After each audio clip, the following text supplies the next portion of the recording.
Hello everyone, welcome back to Mind Quest.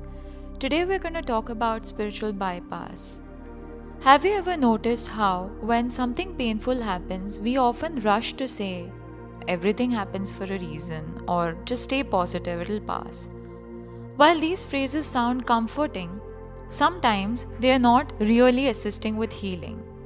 There's a term in psychology and spirituality for this. It's called spiritual bypassing. When we use spiritual ideas or practices to avoid facing difficult emotions, wounds, or truth, what is spiritual bypass? The term spiritual bypass was first coined by psychologist John Welwood. He described it as the tendency to use spirituality to escape from personal and emotional challenges rather than to transform them. For example, using meditation to numb anxiety instead of understanding its root cause, or clinging to good vibes only as a way to suppress anger, grief, or shame. It's not that spiritual practices are wrong. In fact, they can be truly healing and deeply transformative. But when used to avoid inner work, they can become a barrier to true growth. Why it happens and the psychology behind it. From a psychological lens, the mind resists pain. It looks for the quickest way to avoid discomfort, even if it means disguising avoidance as spiritual growth. People who bypass often have a history of trauma, perfectionism, or a fear of rejection. They subconsciously believe, if I stay peaceful, positive, and detached, I won't have to feel my pain. But in doing so, they disconnect from authenticity, and healing requires feeling. Here are a few signs of spiritual bypass. These are subtle, but these are signs to look out for.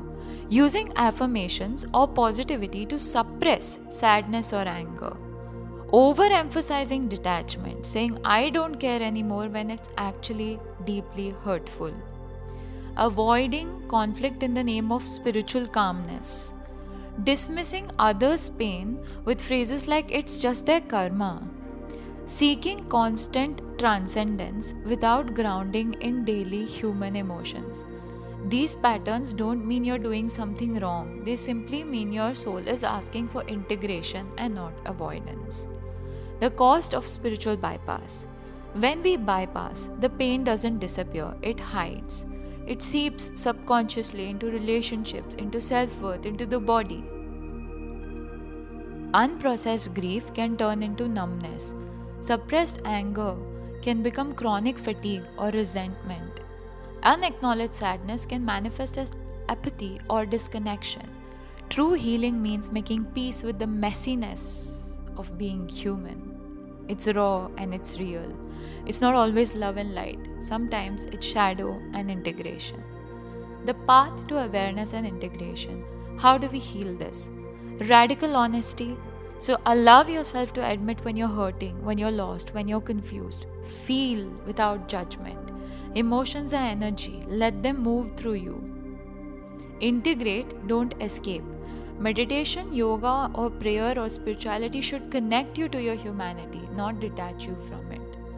Do the inner child work. Meet the parts of you that still crave safety, validation, and love. Therapy and shadow work. A safe space to bring light to what you've avoided for years. Work on yourself. Healing is not the rejection of pain, it's learning to hold it with compassion. True spirituality is embodied.